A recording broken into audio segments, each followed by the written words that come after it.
Asimismo, vosotras mujeres, estad sujetas a vuestros maridos para que también los que no creen a la palabra sean ganados sin palabra por la conducta de sus esposas, considerando vuestra conducta casta y respetuosa.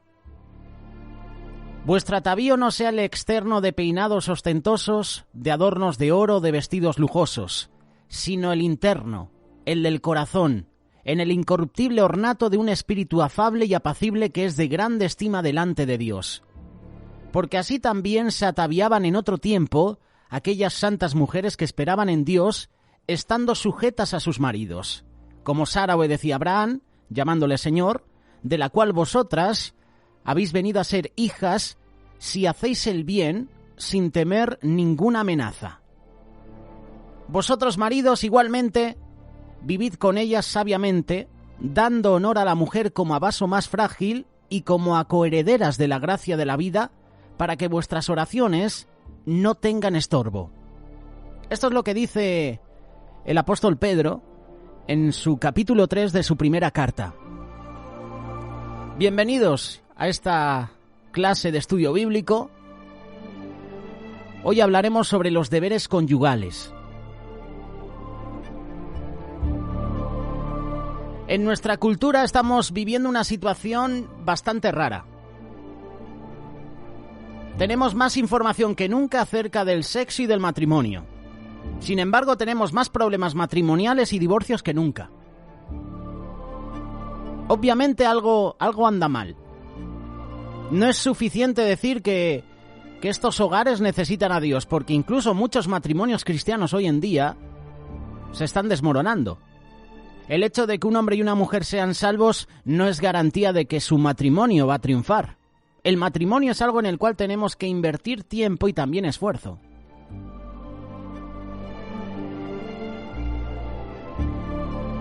No sé en qué estado puede estar tu matrimonio hoy día, pero lo que sí sé es esto.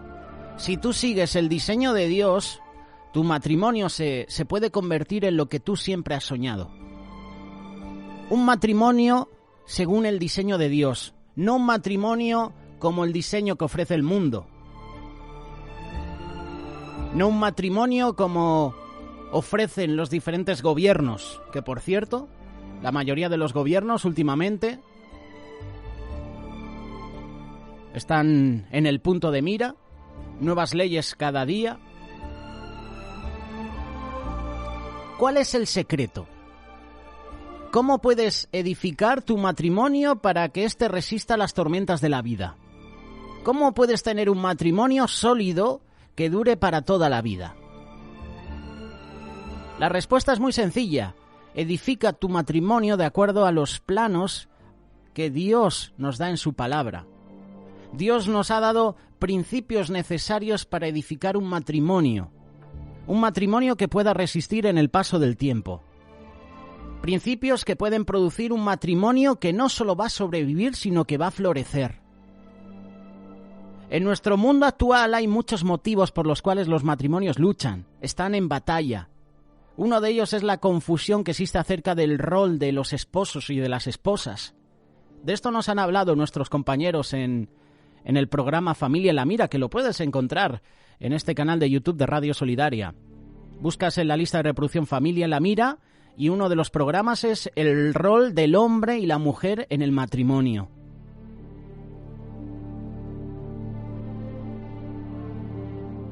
Dios nos da instrucciones bien claras en la Biblia con respecto al rol del esposo y de la esposa. Otro de los motivos por los cuales muchos matrimonios batallan hoy en día es porque vivimos en una cultura que profesa que apenas el matrimonio no parece funcionar, lo primero que te dicen los gobiernos es divórciate. Si no funciona, sal corriendo. Sal corriendo a la Corte de Justicia a pedir tu divorcio. Los esposos y las esposas se dan por vencidos y lo hacen demasiado rápido.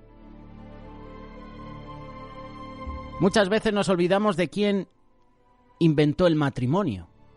El matrimonio fue idea de Dios. El matrimonio no es un contrato humano que se puede romper cuando a uno le da la gana. Es un convenio establecido por Dios. Es un convenio supremo, es una relación muy por encima de todas las otras relaciones. Requiere un compromiso total. Y como Dios inventó el matrimonio, Él es la autoridad máxima. Y si hay momentos en tu matrimonio donde las cosas no van bien, no vayas a la Corte Suprema, no vayas a la Corte de Justicia a pedir tu divorcio. Ve al trono del Altísimo, al que puedes solucionar tus problemas matrimoniales. Él es la autoridad máxima, como estamos diciendo. Él sabe mejor que nadie los fundamentos que necesitas para que tu matrimonio funcione, para que tu matrimonio florezca. Hasta puso estos principios en este libro, en la Biblia. Un manual que contiene de todo. La Biblia habla de todo lo que hoy en día estamos viviendo en este mundo. ¿Quieres tener un buen trabajo? Acuda a la Biblia. ¿Quieres dar buen fruto en tu trabajo? Acuda a la Biblia. La Biblia te habla de tantas cosas, de cómo edificar un matrimonio, una vida, de cómo edificar una casa incluso. Te da planos, te da pasos para conquistar, te da planos de todo tipo. Estos fundamentos para que tu matrimonio florezca están en este libro, están en la palabra de Dios. Este manual es la Biblia. Y tú te estarás preguntando, ¿qué sabrá la Biblia de cómo edificar un matrimonio sólido en este siglo XXI? Tú podrás pensar que la Biblia es un libro anticuado y pasado de moda, pero yo te garantizo que no lo es. La Biblia le habla a nuestras vidas hoy en día con una relevancia increíble. Revela los fundamentos del plan de Dios para nuestra vida, para el matrimonio. Da puntos claves para que un matrimonio prospere.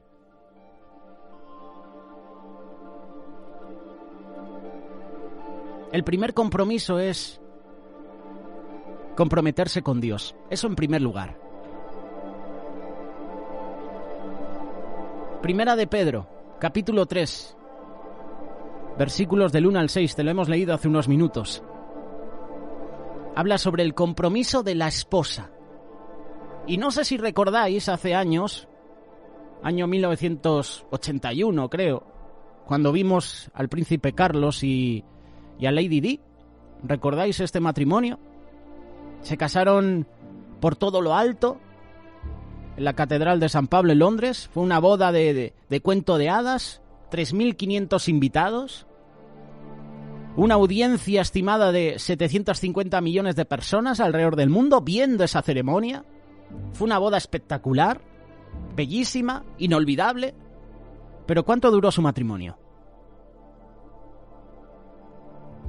Se convirtió en comidilla para los tabloides, como se suele decir hoy en día. Y sabemos cómo acabó la vida de Lady Di. La realidad de las cosas es que mucha gente le dedica más tiempo a los preparativos para el día del matrimonio que preparar su propio matrimonio. El matrimonio en sí mismo. Tener un matrimonio sólido, saludable.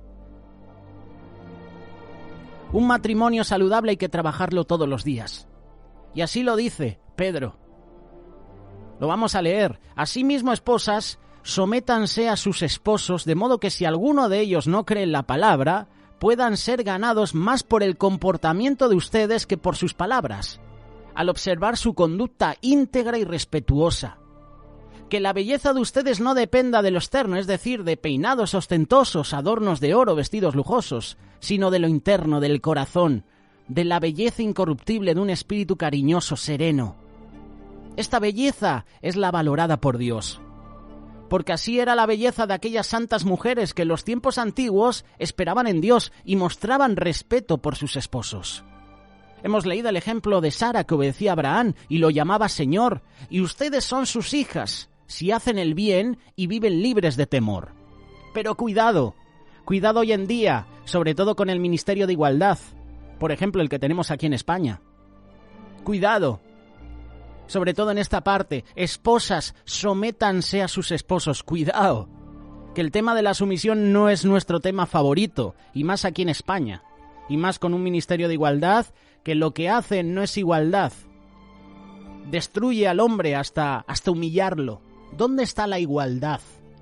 en este ministerio. Quiero que sepan que la sumisión es uno de los conceptos más malentendidos en la Iglesia hoy en día y fuera de la Iglesia. La idea de la sumisión con respecto a lo que dice la palabra de Dios es siempre en el contexto de sumisión mutua. Sumisión mutua es entre esposa y esposo, así como entre los cristianos. Sumisión unos a otros. La sumisión no es solo para las esposas. La sumisión también es para el esposo, para todos los cristianos, sin excepción. Y la palabra de Dios nos dice claramente que tenemos que someternos unos a otros, porque la sumisión es ceder a nuestros derechos para el beneficio de otros. Es como decir, pongo mis habilidades, mis dones, mis talentos, lo que Dios me ha dado al servicio de otro, aunque otro esté en autoridad sobre mí. Yo me someto porque deseo el bien de esa persona, deseo el bien incluso de mi comunidad. Efesios capítulo 5, verso 21 dice, cultiven entre ustedes la mutua sumisión en el temor de Dios. Y en el matrimonio, la sumisión no comienza con la mujer, comienza con el esposo que amorosamente guía a su esposa. Así como Cristo ama a la Iglesia, así los esposos deben de amar a sus esposas. ¿Conoces de algún otro acto de sumisión más increíble en la historia del mundo? Que cuando Cristo se sometió a sí mismo a morir en la cruz por los pecados del mundo. ¿Conoces otro ejemplo, otro acto de sumisión más grande que este? Jesús se negó a sí mismo, negó sus propios derechos y voluntariamente fue a la cruz a pagar nuestros pecados. Esa es la clase de amor que el esposo debe de tener por su esposa. Debe de amarla y guiarla. Cuando un esposo ama a su esposa de esta manera, la respuesta natural de la esposa es de amar y respetar a su esposo. Nosotros también debemos de corresponder a Cristo de la misma forma, por ese amor que nos da. Nosotros amamos a Jesús porque Él nos amó primero. Y nosotros podemos amarlo, podemos adorarlo, podemos seguirlo. Y sí, nos podemos someter a Él porque sabemos que Él nos ama. Tú no te vas a someter a una persona que no te ama, que no te valora, que no te cuida. Hoy en día hay muchas mujeres que, tristemente, sus esposos no las aman y ellas obedientemente se someten. Y al revés también. Pero claro, no tiene esa repercusión que un hombre se someta a su mujer. En la Biblia hay casos donde el hombre se sometía a su mujer, Jezabel, y su esposo Acab. Como decimos hoy en día aquí en España, vaya calzonazos, ¿no? De marido, ¿no? Acab, que estaba sometido a su mujer. Lo que diga mi mujer es lo que cuenta. Cuando un esposo ama a su esposa, abnegadamente, incondicionalmente, sin reservas, como Cristo ama a la Iglesia, entonces la esposa puede corresponder en amor, porque ella sabe que es realmente amada. Pero desgraciadamente esta clase de amor no es la predisposición natural del hombre. Y esto está creando tensión en el matrimonio y entre los sexos. Esta tensión tiene sus raíces en el jardín del Edén con Adán y Eva.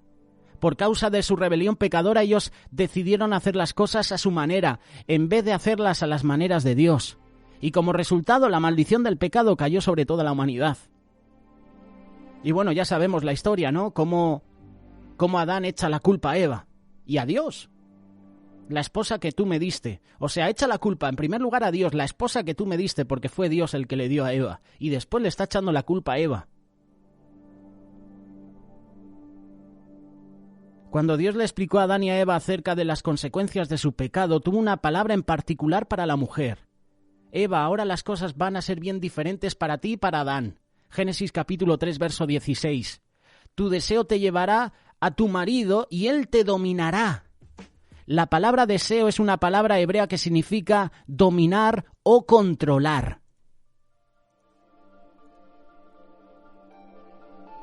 Dios le estaba diciendo a Eva y a toda mujer que viniera después de ella que ahora ella tendría la predisposición egoísta de querer controlar y dominar a su esposo. Y asimismo Adán, debido al egoísmo del pecado que nació en él, ahora tendría el deseo de gobernar y dominar a su esposa. Hoy en día vivimos con las implicaciones de esta maldición en todos los matrimonios. Es una inclinación nacida del pecado, donde el hombre y la mujer quieren dominarse el uno al otro. A raíz del pecado del hombre y la mujer, como hijos de Adán e hijas de Eva, todos nacemos con esa inclinación egoísta de dominar, de controlar. Ahora voy a vivir para mí mismo. Ahora voy a vivir para mí misma. Y la forma que esta inclinación se expresa en el matrimonio es la del esposo de querer controlar, dominar, gobernar a su esposa. Y de la esposa de querer dominar y controlar a su esposo. Y esa propensión al egoísmo es obvia en muchos hogares de hoy en día. Fíjate, cuando hemos estado encerrados en casa por causa de la pandemia, cuando ya hemos podido salir, ¿cuántos casos de divorcios han producido? Miles y miles. Los esposos y las esposas están viviendo para sí mismos en vez de someterse al plan de Dios. La manera de Dios es la sumisión. El único antídoto al egoísmo es de obedecer al mandato de la palabra de Dios, que dice que debemos de someternos mutuamente el uno al otro. Esto significa que un hombre debe de amar a su esposa y expresar ese amor a ella, y él debe de querer someterse a ella y sacrificarse por ella. El deber de estar dispuesto a morir por ella. Para la esposa esto significa corresponderle a su esposa de la misma manera, negándose a sí misma, sometiéndose a él.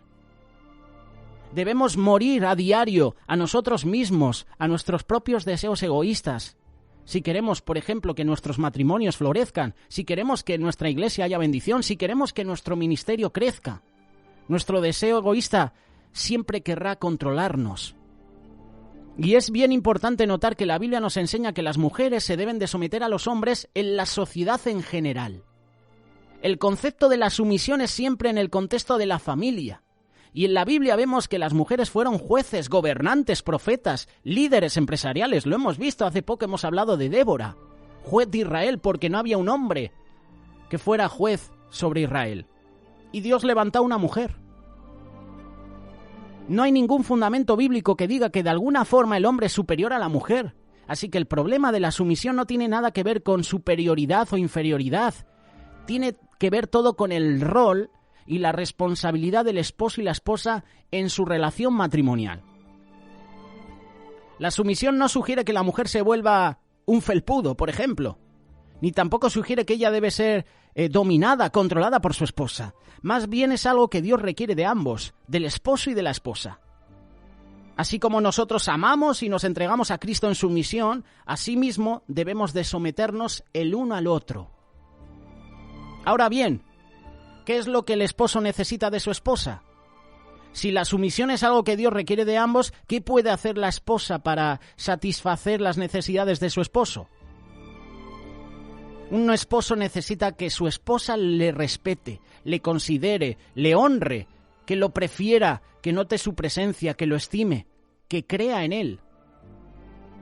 Lo que él no necesita es una esposa que le pierda el respeto, que lo insulte, que lo critique, que no la apoye, que no satisfaga sus necesidades. Dios creó a la esposa para ser una ayuda idónea, para que complementara a su esposo.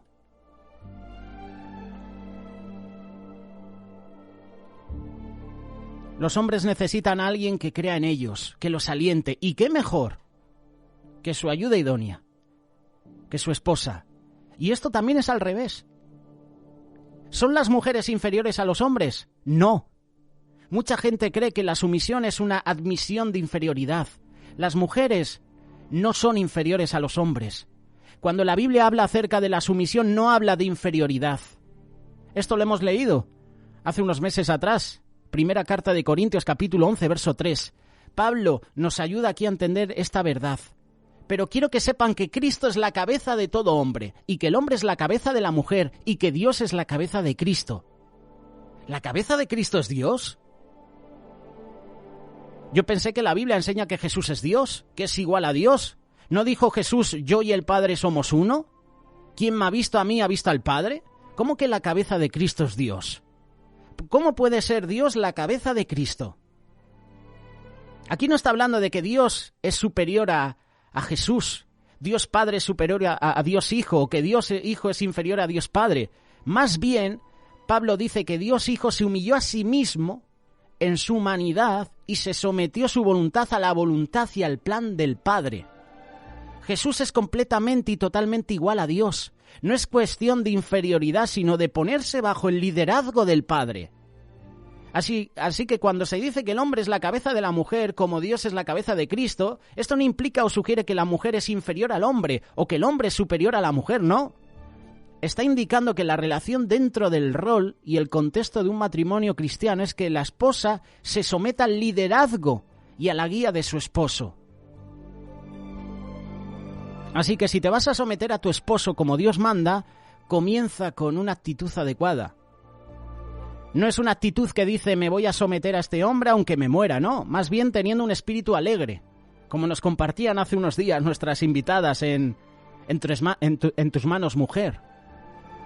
Hablando de las mujeres, hablando de esas mujeres como Sara que se sometían a su esposo, Abraham.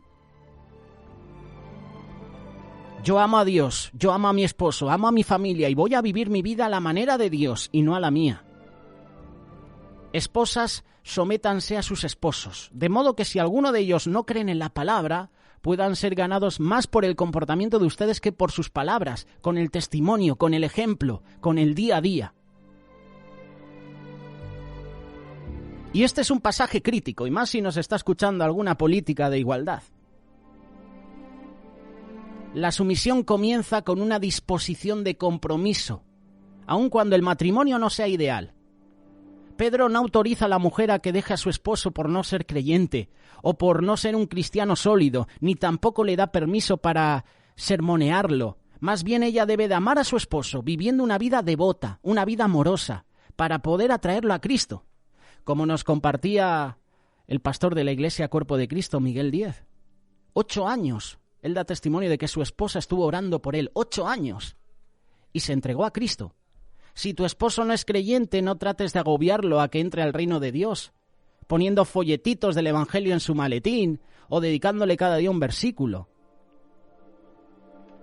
Con el testimonio, con tu día a día, con tu amor a Él, tu esposo puede dar ese paso de aceptar a Jesús. Son el carácter y la conducta de la esposa las que ganarán al esposo, no las discusiones. Ella lo ganará con virtudes, con sumisión, con comprensión, con amor, con paciencia, con bondad. Y estas cualidades no se fabrican, son fruto del Espíritu Santo cada día. Solo ama a tu esposo, solo ama a tu esposa. Vive para Cristo. Y deja que tu esposa vea la diferencia. Esa diferencia que Jesús está haciendo en tu vida. Y por la gracia de Dios, Él se unirá a ti en la fe. Uno de los grandes ejemplos de una esposa y madre devota en la historia del cristianismo es Mónica, la madre famosa de San Agustín. Dios usó el testimonio, las oraciones de Mónica para ganar tanto a su hijo como a su esposo para Cristo. Y te hemos puesto el ejemplo de Miguel Díez y de Mari Carmen Jiménez. Con tu testimonio, esposo, tú puedes ganar a tu esposa no convertida. Con tu testimonio, esposa, con tu amor a ella, con tu ejemplo, puedes ganar a tu esposo no convertido. Y luego Pedro sigue diciendo, versículo 3, que la belleza de ustedes no dependa de lo externo, es decir, de peinados ostentosos, adornos de oro, vestidos lujosos, sino de lo interno, del corazón. La verdadera sumisión irradia del corazón, se expresa a sí misma. La verdadera sumisión significa que no se concentra en lo exterior. No estoy sugiriendo, y este pasaje tampoco, que una mujer debe descuidar su apariencia física, ¿no? Lo que está estableciendo aquí es un estándar diferente. Una mujer se debe de concentrar en su belleza interior más que en su belleza exterior. Es lo que dice Proverbios capítulo 31, verso 30. La belleza es engañosa y hueca la hermosura, pero la mujer que teme al Señor será alabada.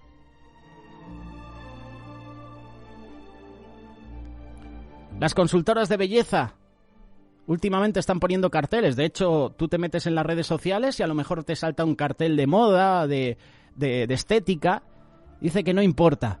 cuán físicamente bella puede ser una mujer en su exterior. Ella nunca lucirá atractiva si está llena de ira, de ansiedad, de depresión o desilusión. ¿Cómo se expresa esta belleza? Se expresa en un espíritu cariñoso, sereno. Eso no significa que ella sea tímida. No tiene nada que ver con ser extrovertida o introvertida. Lo que Pedro recalca es una actitud de gentileza, un deseo de aprender, de escuchar. Esa es una verdadera belleza.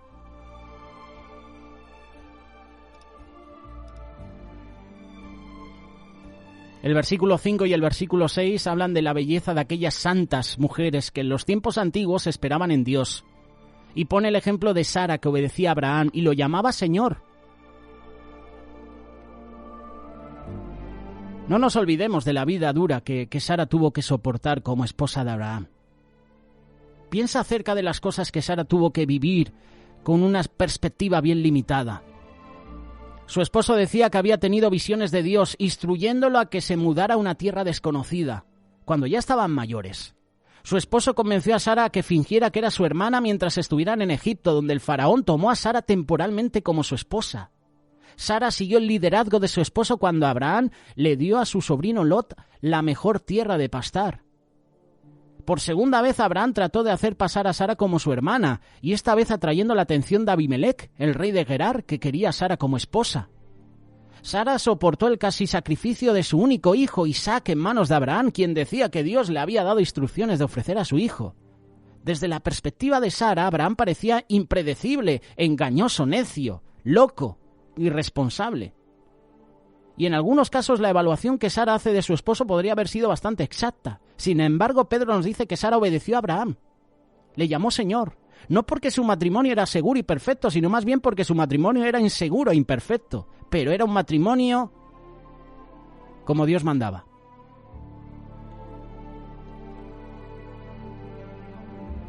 Ese es el ejemplo que Sara nos da de compromiso con su esposo. Ahora bien, la parte final, el compromiso del esposo. De la misma manera, ustedes los esposos sean comprensivos con ellas en su vida matrimonial. Hónrenlas, pues como mujeres son más delicadas y además son más coherederas con ustedes del don de la vida. Así las oraciones de ustedes no encontrarán ningún estorbo. Lo que me llama la atención es que Pedro le dedica más espacio a instruir a las esposas que a los esposos. Porque las esposas creyentes estaban experimentando una situación completamente nueva. Necesitaban dirección. Y por lo general en el Imperio Romano a las mujeres se las mantenía subyugadas. Y su nueva libertad en Cristo creaba nuevos problemas y retos. Es más, muchas de ellas tenían esposos no creyentes y necesitaban apoyo, aliento, estímulo. Y en este pasaje Pedro recuerda a los esposos creyentes 4 de los aspectos de responsabilidad.